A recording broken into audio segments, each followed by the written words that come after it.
Good evening and welcome to iNN's Headlines and Beyond for April 3rd, 2012. And we're going to begin to change up our format once again. Uh, it's a small tweak, but not much, but nonetheless a tweak. We were have had initially we just sort of talking about the headlines in different forms.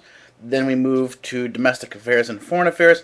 And now what we're doing is we're moving economic issues off this channel onto a new channel that's going to be called DECB Economics TV. That channel is going to be specifically for economics, where we will talk about economics issue in detail and really get into a lot of the mechanics behind the economy so that you can understand economic issues a lot better. This channel, although it's going to look at a lot of the technical issues of the economy and be good enough for bankers and so on and so forth to follow.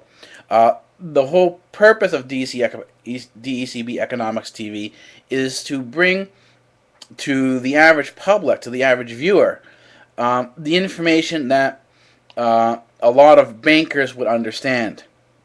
So it's not a textbook academic economic study. This is real world banking economics that will be on the DECB Economic TV, that new channel that's on YouTube. There is going to be a link in the down below bar so that you can go ahead and follow that. What we are going to do now is we're going to shift or look a little bit in domestic policy now, because we're taking out the economic issues and looking at sort of the science of politics, which would include behavior analysis.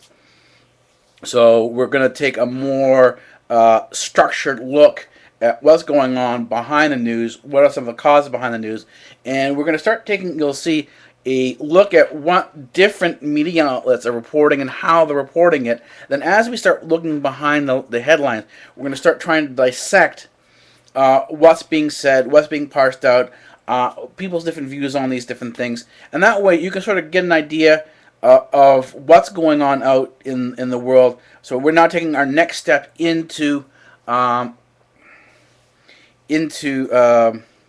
real world politics, our next step into the geopolitical sphere. And tonight, after this show, there'll be a link in the download bar. Instead of being episode 3 for now, you're going to surprise, it'll be episode 4, because I'll be uploading that in just in a little while. So that being said, let's get on to our headlines. The whole headline that really sort of popped up today was in domestic affairs was, of course, the Republican primary. There was another whole set of primaries held today, and once that happens, what you get is you get people following, particularly the major news channels, following the election, and they'll post these so-called election results. What you need to understand is a lot of time the election results aren't real election results. They're basically, sometimes they're based on something known as these exit polls. Basically, as people are coming out of the polls, they'll stop and talk to people, and they'll poll them. It's basically like it's sort of like the questionnaires or the polls that they do over the phone. The problem with that is that many people may not feel comfortable telling you how they voted. So they will either tell you what they think they want you to hear, or they won't comment on it, or maybe there'll be even people there who will tell you, something else. So exit polls have become notorious for being inaccurate, and same with the polls as they get the sort of the demographic polls. How many Hispanic women had voted, how many women had voted. All these polls are basically statistically generated. They're all done by computer, and you can, depending on how you use the formula you use, the statistics you use, you can skew the numbers in almost any direction that you want it to go in, and you can skew a poll in almost any direction you want it to go in as well. Oh, including how you describe the poll to the people on the air. So the polling is no longer a litmus test to determine whether or not somebody's telling the truth or who has the better idea or not, because these things can be the polls can be and have been skewed in the past, and they've shown that you can create false polling results. So, but that doesn't deter a lot of the pundits out there. And now they're talking about that Romney has more or less clinched the nomination, and they're talking about that Romney is, so far ahead. And they go up there and they try to do all these maps, and they have these amazing graphics that they have out there now. Now that they're using the computers and everything, they're using these touch sensitive monitors. And they can sort of fly things around and recalculate this, and they're giving all these sort of what if scenarios. But the problem is that a large chunk of this is simply because they've really got nothing to say. They're not talking about any of the substances, the substantive issues that are that are behind the situations. Like they could be talking about some of these. And they do touch on them, but again, you get lines flying back and forth between both sides. And not all these lines on both sides are actually that accurate. This is about, they have now, where Obama put in that women can now receive contraceptives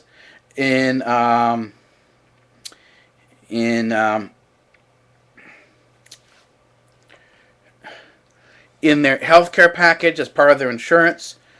And you have one side saying that this is a violation of a religious organization's belief, and it is.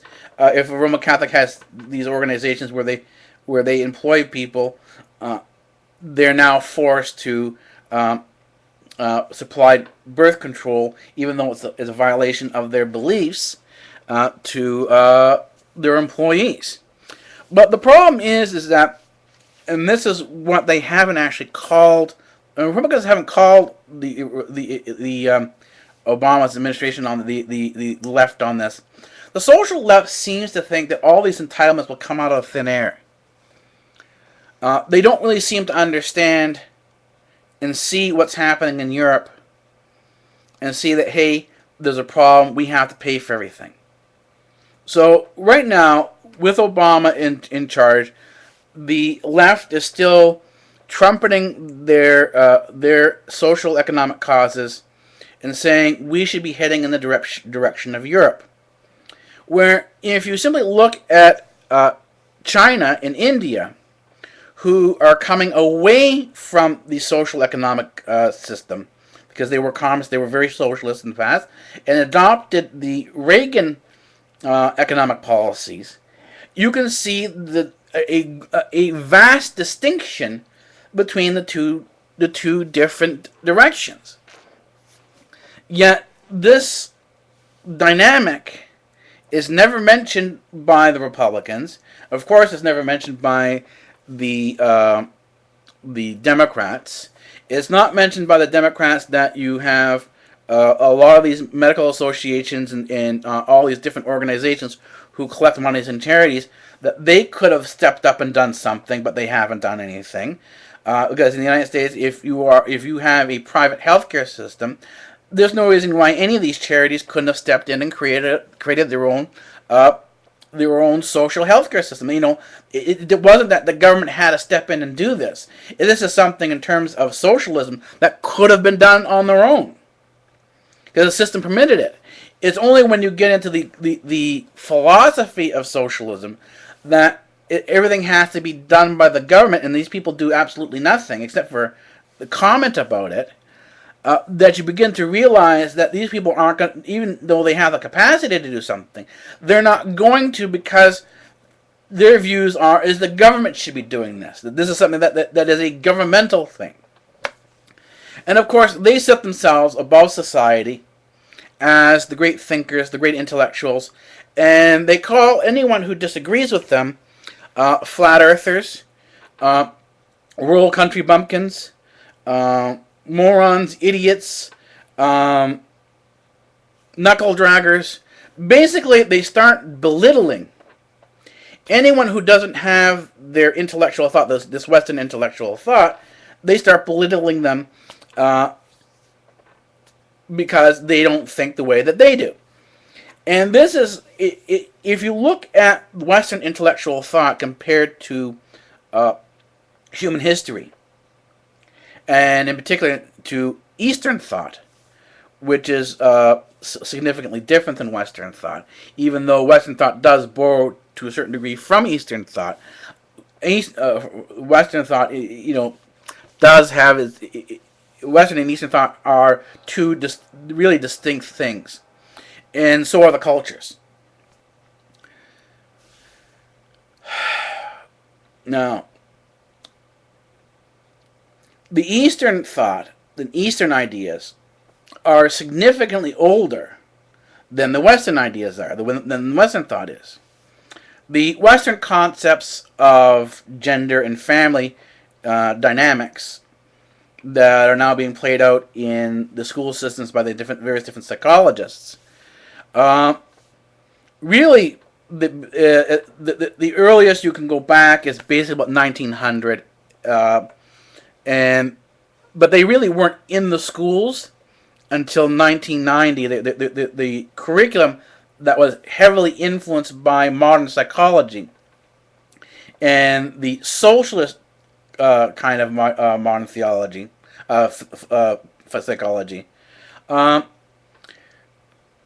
didn't really come into the schools till 1985, 1990, when they started changing the books, and when you had a more politically correct mindset coming in, and they began censoring a lot of books for a lot of these views and things they thought were sexist and would be bad influence on the children who were in school. And so they began changing a lot of the textbooks. They began making these curriculums to be compatible with the modern psychological thought, or the modern. This is modern psychological thought is the basis for which all of Western thought now sort of revolves around. And it's got a whole history in here. There's a whole history behind Western philosophy where you can sort of see it feeding in. But the history of Western philosophy is not a good one. The history of Western philosophy includes Stalinism, includes Nazism, it includes numbers of massacres and millions of dead.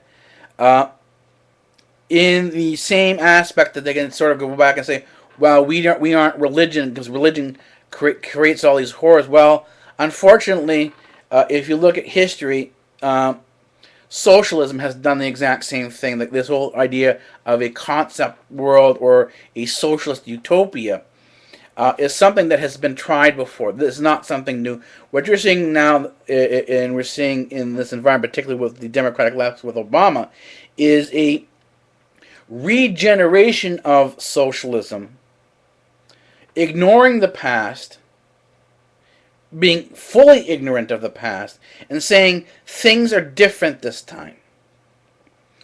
But if you look at what's actually going on beyond the sort of the theory, beyond the concept, and look at the reality of what's going on, you can see that this isn't true. You see that a lot of times the views that are being presented by the left and the concepts are only valid and defended by the assertion of the person providing the argument. So Obama is known and is very popular to be as an intellectual. He's considered to be very intelligent, very well-spoken, and this is the authority by which he is trusted. So anything that he says, because he's an intellectual, because he is held in such high regard by the socialists, must be true. And this is the fundamentals of the argument there on the left side. And it's as sort of blindly trusting as they would call the religious right who simply parrot what a pastor says. Now, if you actually go into the history of on the right, to see where the right has come out of, the Christian right, you'll find that they too have a very short history. The evangelical movement does not have a long history. Christianity is 2,000 years old, and the evangelical movement is at most maybe 200 years old. So around 1800 in the United States, you really had a strong evangelical movement going across the United States, and and this is where what led to later on in the prohibition in the 1930s. You had a strong sort of evangelical, or what we call a revivalist movement, and this is why a lot of rural people sort of have this sort of this environmental this sort of not environment the evangelical view. But the thing is, and this is what I had mentioned before, that when it comes to this whole argument of intellectualism versus the rural belief in the Bible or God and guns, the irony comes in is that the intellectuals who argue that they are superior and use Darwin to point out this superiority have no concept of where the food comes from. Yet the country bumpkin, the idiot, as the left calls them, does. And they directly see where their food comes from. And this has been shown in Greece, and if anyone who's watched sort of the events unfold in Greece, this is something that is not new. This has happened once before, after the civil wars and the different events that sort of shaped Greece to the way it is today, where you had after the wars the food supply cut off in Greece to the cities. So people in the cities that we have now, we have homelessness, you have people starving in the street, you have an enormous amount of poverty. Where if you go out to the country and you look into the Greek country, is very rocky, it's very hilly, there's a lot of mountains in there, and you go up into these high mountain villages, and you expect these very religious idiots, these morons, to be starving to death. Yet, when you go out there, you don't see this. You see that they're actually thriving and surviving. And it's because these people know how to go out and find their food. They know where the food comes from. It's not coming from a department store. So if the department store food gets cut off, you don't have that department store there anymore, and there's no fresh food coming in, there's no problem, because your food comes right out from in front of your door. You know where your food comes from. But the thing is that and this has sort of been somewhat of a revival on the left, where you're seeing now a move away from socialism on the left, and particularly with the Democrats. If you go look at the environmental movement is a new form of socialism. Socialism is traditionally atheist. It's without God. It's primarily intellectual within the mind. But the new environmental movement is not that at all. The new environmental movement is a new type of socialist, a neo-socialist, who is agnostic in their belief in God. They're not sure whether God believes or not, and has taken on a tribal identity. And this is why they strongly relate to the natives and any of these so-called earth religions. This is where they gravitate towards, and some of them who are more further out will gravitate towards cults like the Raelians and alien abductions and alien experiences and so on and so forth. This is something that you can see in the so-called the neo-tribalist or the neo-socialist movement that sort of forms the environmental movement. The environmental movement is strongly in this section here. This is where you can find the medical marijuana, the hemp party, a lot of these so-called the neo hippie movements. They're all like this, and they're actually a form or an evolution of a form of nihilism. And so you might have to go. We will get into nihilism, or not. We'll get into nihilism and some of these existentialist philosophy as it applies to the new dynamics in the political situation. But there is an enormous amount to discuss here because there is an enormous amount of context that has to be really sort of parsed out. And the thing is, as much as philosophical understanding and philosophical content needs to be parsed out, it always sits, all intellectualism, all philosophical understanding sits within the reality of the person's individual experience. So you can see, and we will look into how real world events, how real world living affects some of the intellectual movements, how it perceives things. And we can show why that the intellectual left is continually failing. Why it doesn't see the damage that it causes as it continues on in its quest for existence. And this, in some ways, can also be said on the Christian right. There are these people who do have their own sense of idealism that they wish to promote, and as I said, Bill O'Reilly is a good example that we're going to take a look at. We're going to compare Anderson Cooper and Aaron Burnett on the CNN side of things, and then we're going to go over and look at some of the things that Bill O'Reilly says. And one of the things I was looking at, this is where he comes up with a contradiction here. In the Bill O'Reilly factor today, they were talking about a case against a man that the Department of Justice had just dropped because supposedly a California man had uttered some death threats against President Barack Obama, which is a violation of federal law. And according to the O'Reilly factor and Bill O'Reilly, a liberal Ninth Circuit court overturned the conviction based on the fact that this person was exercising his free speech. So they used a First Amendment argument to overturn the conviction. Bill O'Reilly's comments were that he was more or less incensed by this, and that the justices should be upholding the law rather than doing what they're doing. That this was sort of we call judicial activism. But the problem is, though, if you're a constitutionalist, as many Republicans would like to believe they are, and say they're supposed to be constitutionalists, this is where you can agree with the liberal, what they call the supposedly liberal Ninth Circuit Court, and say yes. Yet we don't agree with what this person says about killing Barack Obama, but you can say it because this is what the First Amendment says. I mean, here is the First Amendment as it actually is written.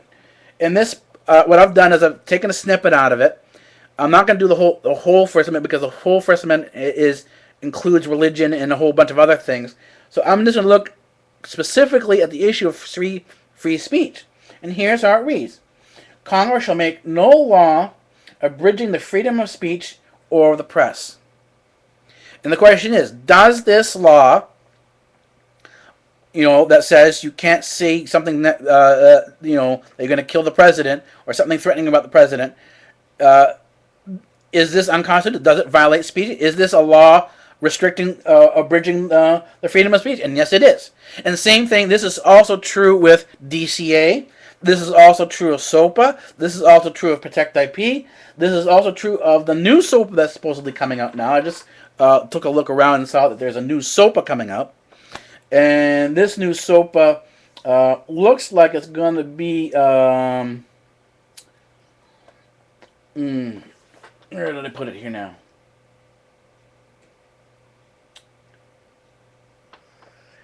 Oh, can't find it yet. But oh, here it is. Yeah, it's known as CISPA, or the Cyber Intelligence Sharing and Protection Act, and its bill ID is HR 3523. And it's extending this whole thing about watching what a person says on Twitter. This is the same issue that when you had someone uh, from two people from England, two teens from England, being arrested and sent back to England for what they said on Twitter. Uh, and we can see now that there is a continued erosion of the Bill of Rights, the Constitution in the United States, and both sides, the Republican side and the Democratic left side, are guilty of this. It's not one side or the other. I mean, all you have to do, because Fox is supposedly known as this Republican media center, and all you have to do is take a look and see. Remember what the First Amendment says. It says Congress shall make no law abridging the freedom of speech or of the press. And here what do we see under Fox's copyright disclaimer? We see it says here. Where is it here? Right. This material may not be published, broadcast, rewritten, or redistributed. Copyright 2012 Fox News Network LLC. Well, there it is right there. There is the constitutional violation. There is the violation of the First Amendment right there within the DCA. And here we see this whole news network that stands up there and says, we are for constitutional president. We want a constitutional government strictly by these constitutional rules. And here they are violating the First Amendment. And this is true. And so anyone who works for Fox, including Bill O'Reilly, all these people, anyone who talks about their love of the Constitution, this includes Glenn Beck, who still uses his own thing. I've got to go find his stuff, but I saw the copyright on there as well. Anyone who does this and says that they believe in the Constitution unabridged, and yet are now working and have restricted their access to their work using the DCA, well, they're violating the First Amendment. So you can call them on this. But this is also true of the left. When the left says, they believe in free speech and they would need to go out and, you can say whatever you want to say, then all of a sudden, if you say the wrong word, or because you're not part of the proper visible minority, that you can now be shut up, taken off the air, or you can be arrested for a hate crime or hate speech because you're not part of this visible minority. I mean, I'm not part of this. I'm not part of the majority. I'm not white, but I'm not part of the visible minority. I'm part of an invisible minority. Anyways, we will talk more about this and other goings on as we move into the second half and into foreign affairs in the second half.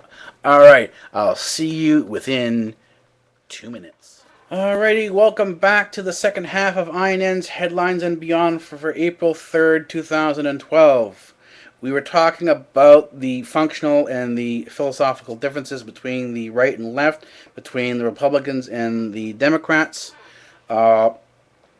This is in particular not only to what's going on in the primaries now, but how policies play out and the arguments of policy play out.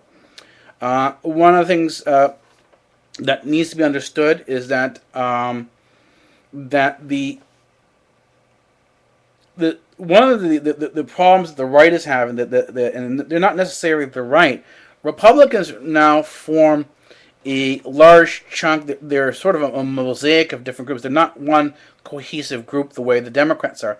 The Democrats have become this new cohesive group. Primarily, they're now centered around socialism, and although they say they have and support different thoughts and ideas, if you sit down and you really look at their belief structure and how they think about things, they're all surrounding the academic, intellectual, socialist views.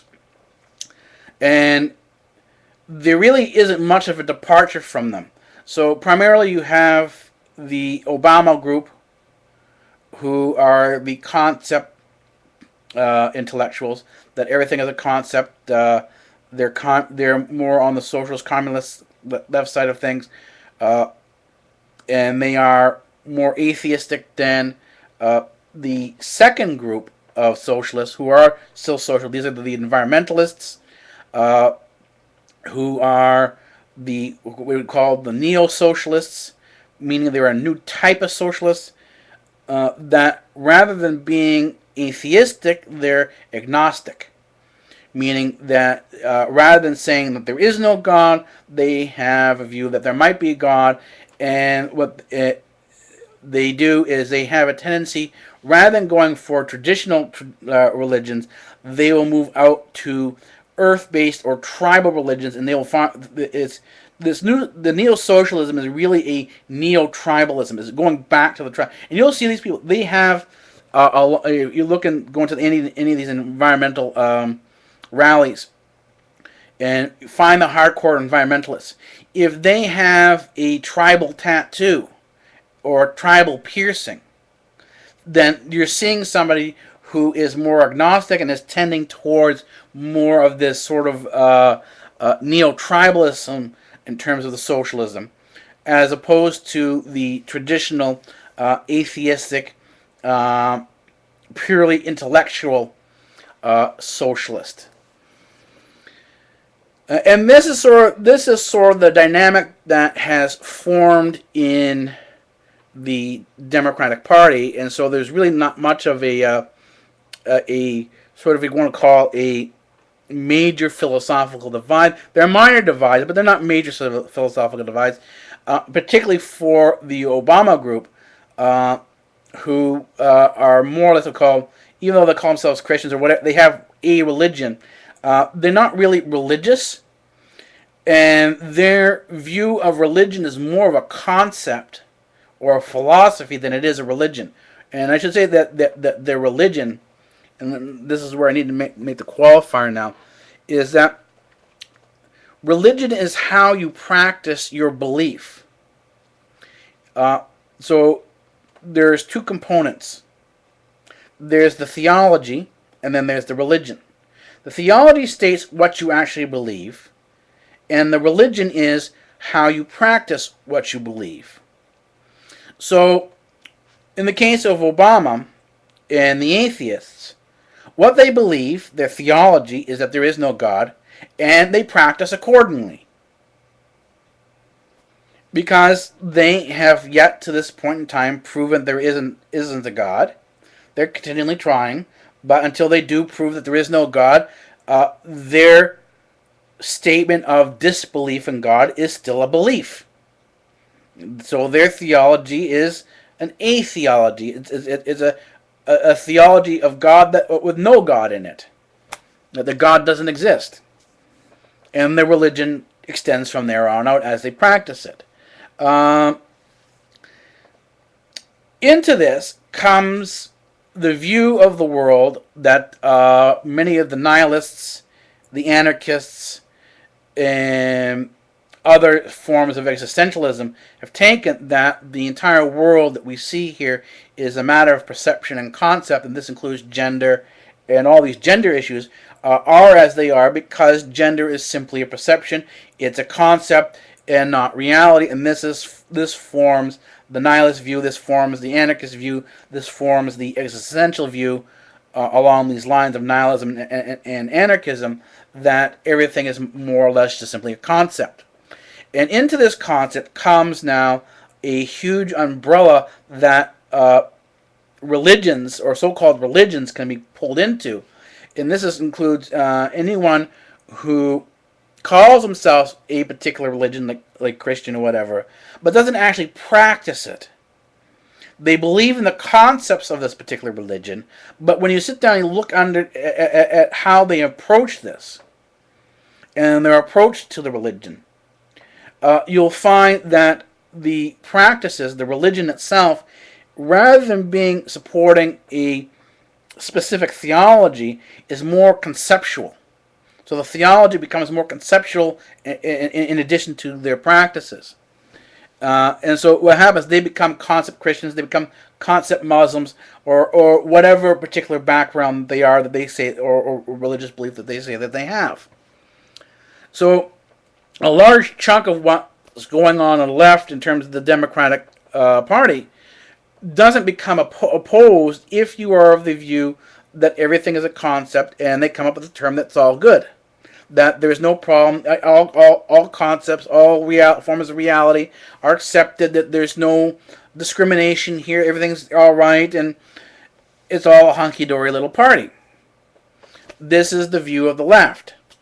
The Republican view is and this is what we call the view on the right, is one of, there is a particular set of values, that theology does matter, that what theology that you do have does matter, even though you can live side by side with other people of other different theological bases, theological ideology.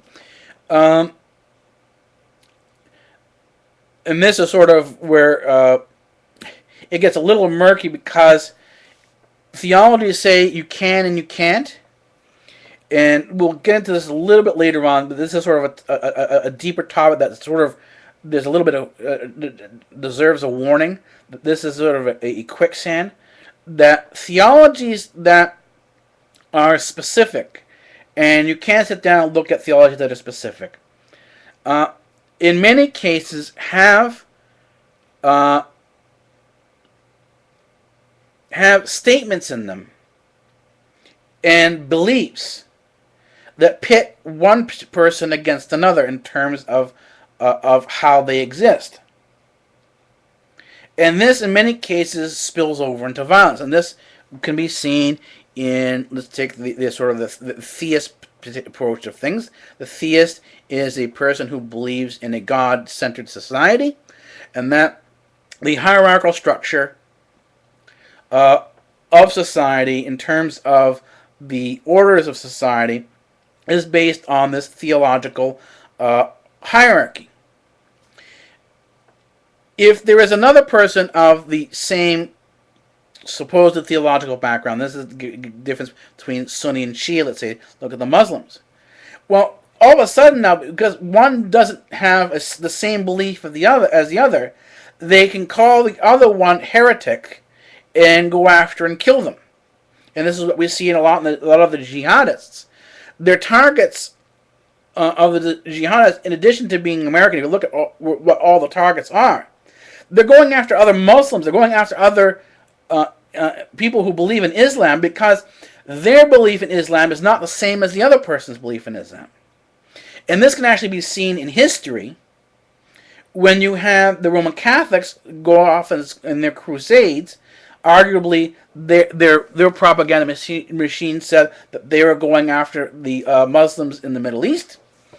But if you actually looked at what they did, and you look at how the Crusades unfolded, and this is how the United States, this is sort of the impetus of how the United States formed. The first Crusade is the Norman invasion of England, where they wiped out the church in England there that was opposed to the papacy. So what happens, you had a pre-papal church in England that refused to bend and kneel to the papacy. The papacy sent in its army under the Normans and wiped out that church and then installed its own church.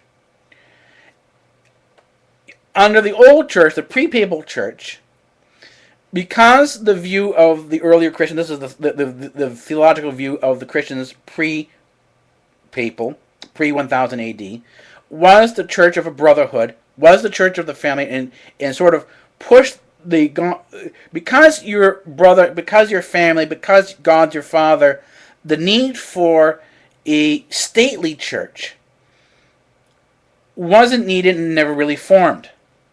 And so everyone in society, because they're everyone, you view everyone as children of God, as your brothers and sisters, you really didn't have a ranking in society, and this kind of bothered a lot of people who were more royally oriented.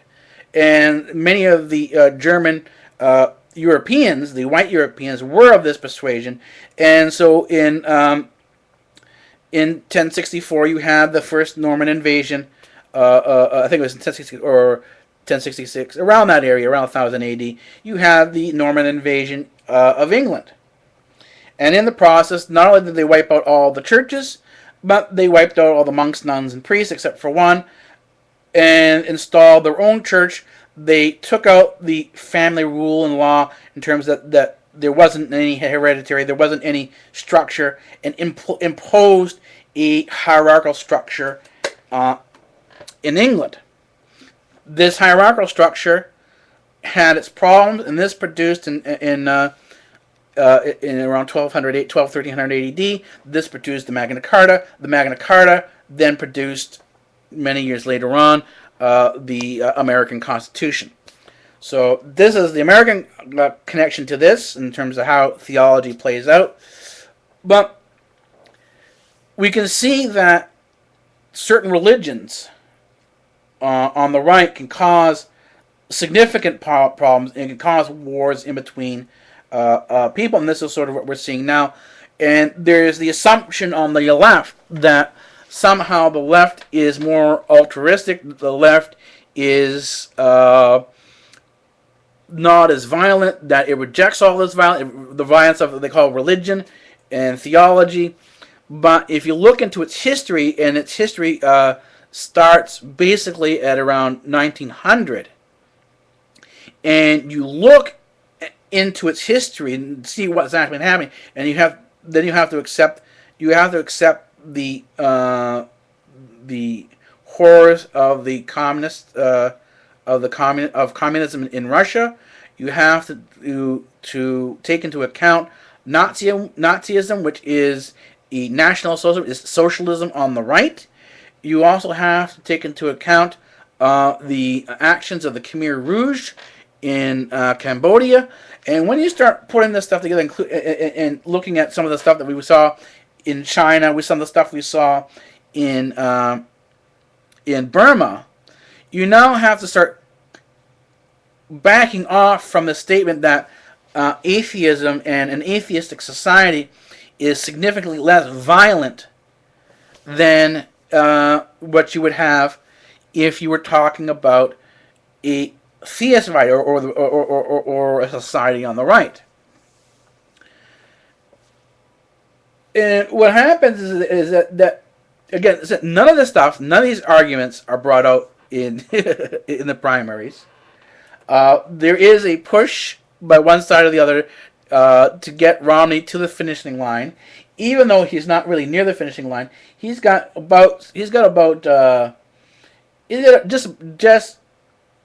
halfway between 600 and 700 in terms of his delegates, but he needs 1,200 delegates to really. He needs to really clinch it. He needs 1,100 delegates to clinch it. The full number is 1144. That is the actual clinching number to say that he has the nomination locked up. If he doesn't get the 1144, what you have is you're going to have a brokered convention in Florida. So that's sort of where they are now. But what happens is that as you start looking into a large chunk of the arguments on the left and right in terms of how violence plays out, we can look at seeing what's going on in Syria, and we're just going to take this argument a little bit further, and as we see and understand the violence of Muslims against Muslims, and stretch this further and say, and do an analysis now on Syria, and the Republican call with Senator John McCain calling for the support of these Muslim rebels who are fighting in Syria. What you look at, if you go into the Syrian events, and you begin to see what's happening, it begins with sectarian violence. It begins with Muslim on Muslim violence. It begins with Muslim on Christian violence. This is something we've seen in Egypt against the Christian Copts. We've seen this now actually in Iraq, where many Iraqis and some of the Libyan Christians who are there in Libya are now fearing for their lives because they now have to leave, because you're now having cleansing of entire neighborhoods. You're having history is kind of repeating itself in these areas. If you go back and look at the creation of Pakistan, and Pakistan was part of India at one point in time, and you see the creation of Pakistan, what you see is you'll see the Muslims, and this will give you an idea that this whole Muslim issue about attacking America is really baloney. It's not real. The Muslim argument of attack is against anyone who isn't of their view of Islam. And this can be seen in the breakup of India and the formation of Pakistan. And when Pakistan formed, you had all these Muslim gangs going out there and murdering and pushing out the Hindus who were in Pakistan. And this is where a large chunk of the issue is, that Pakistan overlaps into the area of Punjab. And the Punjabis aren't Muslims, they're Sikhs. The Sikhs this is where they're primarily in the areas in Punjab. So when the Muslims pushed into this area, they began pushing all of the Hindus, the Sikhs, all these people. They began pushing them out. Anyone who didn't leave who didn't want to leave was murdered, and whole villages were slaughtered. Whole villages were slaughtered. So what happens is that this whole Muslim thing, the jihad, is not an issue that's aimed at America. It's aimed at creating an Islamic, a Muslim world. And it is, as history shows it to be, a violent movement. There are some now who are becoming apologists and saying that this is a perversion of Islam. But if you actually go and look at the history and see what's gone on in history, you'll see that this isn't true. You'll see that throughout history, from the development of Muslims from 800 AD on, you'll see this violence, an enormous amount of violence on the Muslim side. This is not to excuse what we saw with the Crusades, with the so-called Christians, the Roman Catholics, and their call to a crusade or a holy war. But we see that you have in Syria a very complex environment where you have societies and people who believe in war, who believe that you could and should, and because of God's law, that you must convert people to Islam at the point of a sword. And here we have on the other side, we say, then we hear, without understanding this and without mentioning this, on Anderson Cooper, we have Senator John McCain coming up and saying we must help these people with humanitarian aid. And we see now that the United States is following with the United Kingdom in supporting and supplying the rebels, even though they say they're supplying them with humanitarian aid. You can find other sources out there, a lot of other sources out there, that shows that they were supplying them with military weapons right from the beginning, that this so-called peaceful uprising was not a peaceful uprising, that it had been armed from the beginning, and this was a push to destabilization in the same manner that they had pushed to destabilize Pakistan.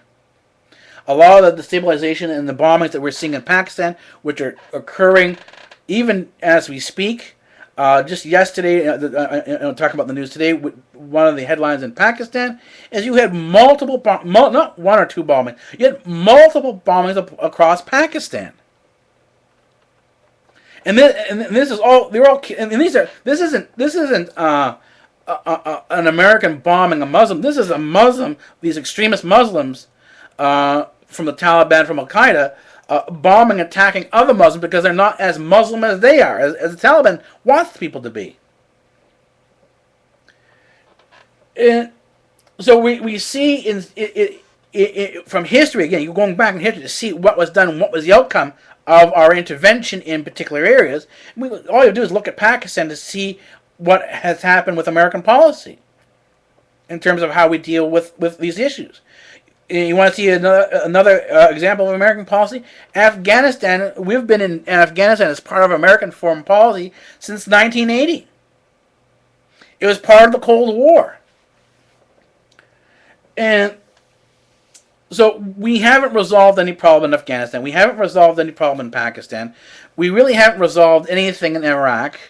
But now we're going to go in and try to say we're going to do something in Syria.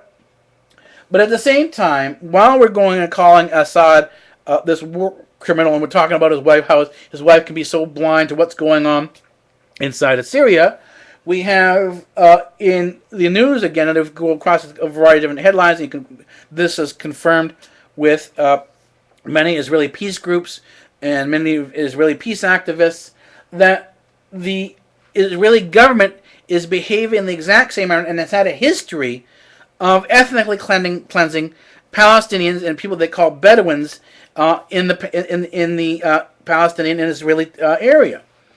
We've got to a point now where it's no longer an issue of a two-state solution, because Israel has confiscated so much land, has put so many conditions on it now, that we're looking now at basically an apartheid state. We're seeing a state in which one group of people have more rights than the other, and the others are primarily subhuman beings who are being treated like animals and by like press. And they actually talk about in the Israeli press about the Palestinian problem, about the Bedouin problem, as if they're talking about, and the irony here, this is the exact same language in terms of finding a solution to these problems that you heard Nazi and under Nazi Germany about how do you solve the Jewish problem. But they don't see it, because again, if you look at the psychology of things, you can say, well, how can an Israeli be as bad as a Nazi? And it's very simple. The psychology is right there. A person who is abused as a child is more than likely, if there is not some form of intervention to sort of to pull back the violence, that as the cycle of violence continues, that kid who is abused will more than likely grow up to be an abuser. So what's happening? The Israeli Jews who are in Israel, there who are all these right wing settlers who are pushing for these policies to eliminate the Palestinians and the Bedouins from the land there. They're trying to ethnically cleanse the whole area. They're doing what they were taught by their German parents. And I'm not talking about now about what was done to the Jews in Germany. So what we're doing is we're seeing this cycle of Nazism in the form of Zionism being repeated in a manner that is in many ways you can see the abuser, the Nazi abuser, in this new Zionist generation, and you can see the things that were done and the markings, the way the Jews were marked after Kristallnacht, after when they had the Jewish star on them. You can see the exact same things being done to the Palestinians. You can see the marks on the Palestinians. You can see the treatment in Gaza as Auschwitz, where everything that Gaza has, including the fuel for its electric plants, all has to be approved by the Israeli government. The Israeli government controls everything, every separate movement in there. They can control what houses are built, how much water they have, how much food they have, everything, down to the very tiniest details. All life in Gaza is controlled. And as you get these uprisings, any human rights activists will understand that if you oppress people for long enough, at some point in time they're going to revolt against you. And these revolts, the latest one we saw in 2009, and they still are being, but this very violently put down. And so there was a call to the UN, to the ICC, the International Criminal Court, saying, hey, if we're going to be calling Assad to the criminal court, if we're going to be calling Gaddafi to the criminal court, if we're going to be calling Hosni Mubarak to the court, what was his name? The the Egyptian president to the International Criminal Court, why shouldn't you call a Western government like Israel to the International Criminal Court? Why shouldn't they be investigated? And the prosecutor simply turned around and said, well, the Palestinians aren't an official state.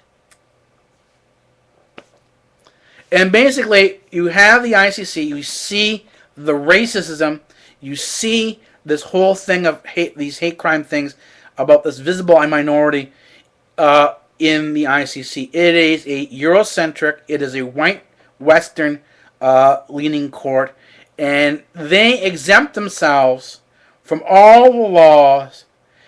And if you are not part of this list, this elitist list, then you're fair game for this law in terms of we're going to overturn your government. In terms of you have to listen to us, you need to obey us. This and the UN is not a monarchy. It is a socialist system. It is what socialism is. Is what happens is that the government rules over you, and if you're not part of the approved minority, if you're not part of the approved society list, then you don't exist. And you will be continuously oppressed by this government because you're not on this visible minority list. Anyways, here's where Syria needs to understand this, and Syria needs to sort of really act. The easiest way for a government like Syria, the easiest way for an attack on Syria or China is when you have a dictator. The dictator is the normal reaction is to shut off the press and to shut down the internet. This is exactly how and what the U.S. and what European governments want. They want to show a dictator. They want to show and be able to demonize the person on the air. If you allow open press, if your hospitals are open and free and are treating everybody equally, then this is not an issue, because you'll always find in the blogosphere, you will always find on the internet, you will always find reporters and journalists who are fair-minded, who will break the mold, who will break out of the oppression done by the West, who will break out of the Western mindset, who will break out of the Western thought control and say, no, there isn't a visible minority and an invisible minority that you can attack and can attack. We are all human beings, and we all should be treated equally. And if you're going to set up an international crimes court and you're going to start trying people, then everybody needs to be subject to this court. And if they are not, the court needs to be dismantled and considered to be invalid. And you can bring this argument. Any dictator, I'm talking particularly Assad now, or into China, that you can change the society. Look at what China has done. China, and this is what India did too, who was a social society, as they brought in some of these more free laws about free enterprise, they started prospering. Look at, all you have to do is look at and compare China and India, which was more republican, which was more free, than what you see in Europe, to see the difference. And so if Assad is smart, he'll do the exact same thing that China. He'll start moving towards democracy. Anyways, that's it for tonight. Look at the down below bar. You will see that the episode 4 for Daniel Jurgens, The Prize, will be up. And I will see you tomorrow night. Free speech rules here at Democratic Earth.